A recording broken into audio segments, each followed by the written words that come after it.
Hi guys, today ഞാൻ ഇന്നിവിടെ ഉണ്ടാക്കാൻ പോകുന്നത് റവ കൊണ്ടുണ്ടാക്കിയ ഒരു പലഹാരമാണ്. ഈവനിങ് സ്നാക്സായിട്ടും ലൈറ്റ് സ്നാക്സായിട്ടും കൊച്ചു പിള്ളേർക്ക് ഉണ്ടാക്കി കൊടുക്കാൻ പറ്റിയ ഒരു നല്ലൊരു സ്വീറ്റ് റെസിപ്പി. അപ്പോൾ നമുക്ക് എങ്ങനെയാണ് ഉണ്ടാക്കുന്നതെന്ന് നോക്കാം. ഫസ്റ്റ് ഒരു പോട്ട് എടുക്കുക. ഇത് റവ കൊണ്ടാണ് ഉണ്ടാക്കുന്നത്. 1 കപ്പ് റവ പോട്ടിലേക്ക് ഇടുക. പിന്നെ വേണ്ടത് മൈദാമാവ്, മൈദ അല്ലെങ്കിൽ ഓൾ പർപ്പസ് ഫ്ലോർ, അതും ഇതേ സെയിം അളവ്.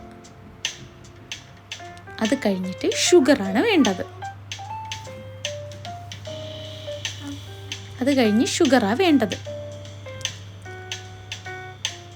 ഷുഗറും ആ സെയിം അളവ്, എത്രയാണോ മാവെടുത്തത് അത്രയും അളവ് തന്നെയാണ് ഷുഗർ.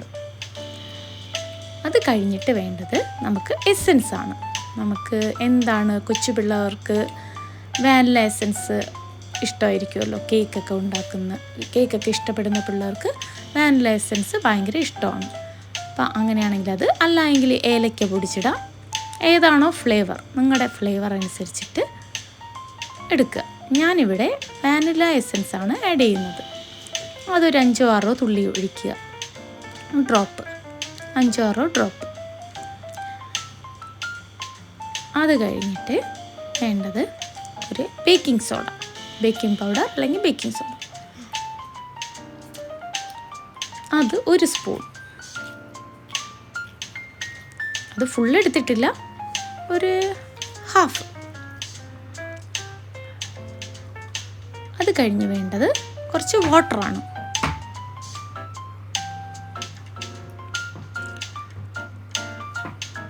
കുറച്ച് വാട്ടറും ആഡ് ചെയ്യണം.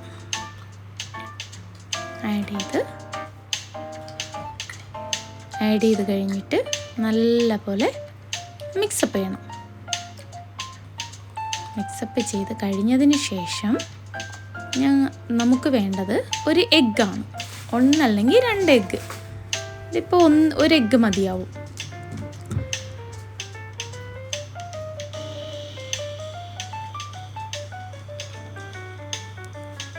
ഒരു എഗ്ഗ് എടുത്ത് അത് പൊട്ടിച്ച് ഈ മിക്സിലേക്ക് ഇടുക.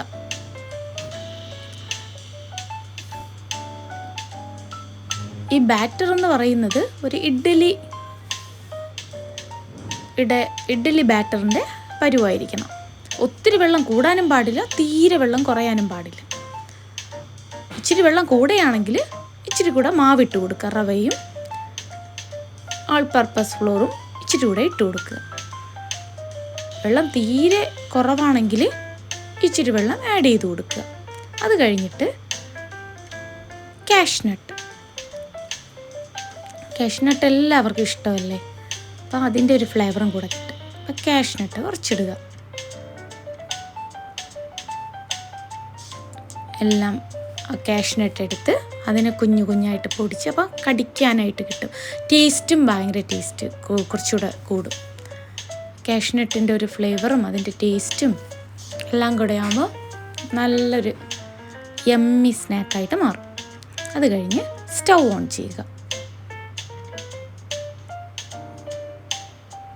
സ്റ്റൗ ഓൺ ചെയ്ത് കഴിഞ്ഞതിന് ശേഷം ഒരു ചീനിച്ചട്ടി അല്ലെങ്കിൽ ഒരു കടായി, എന്തായാലും ഒരു ചുവട് കട്ടിയുള്ള ഒരു പാത്രം. ഞാനിപ്പോൾ എടുക്കാൻ പോകുന്നത് ഒരു ഇരുമ്പിലുള്ള ഒരു ചീനിച്ചട്ടി പോലത്തെ ഒരു ചെറിയൊരു പാത്രം എടുത്ത് അതിനകത്ത് ഓയിൽ ഒഴിക്കുക. അതിനകത്ത് നല്ല ഓയിൽ തിളച്ചതിന് ശേഷം മാത്രം തീ നല്ല കുറയ്ക്കുക. ഫസ്റ്റ് എണ്ണ നല്ല തിളയ്ക്കണം. നല്ല ചൂടായതിന് ശേഷം നല്ല സിമ്മിലിടണം. നല്ല തീ കുറച്ചിട്ടിട്ട് മാത്രമേ ഈ സ്നാക്ക് ഉണ്ടാക്കാൻ പാടുള്ളൂ. അല്ലെങ്കിൽ പെട്ടെന്നങ്ങ് കരിഞ്ഞു പോവും, അകത്ത് വേവത്തുമില്ല. അതുകൊണ്ട് എണ്ണ നല്ല ചൂടായതിന് ശേഷം തീ വളരെ കുറച്ചിട്ടതിന് ശേഷം കുഞ്ഞു സ്പൂണിൽ എടുത്ത് ഇടണം. അങ്ങനെയാണ് നമുക്ക് ചെയ്യേണ്ടത്. അങ്ങനെ നമുക്ക് യമ്മി സ്നാക്ക് കിട്ടും. ചെറു ചൂടോടുകൂടെ ഇത് കഴിക്കാവുന്നതാണ്.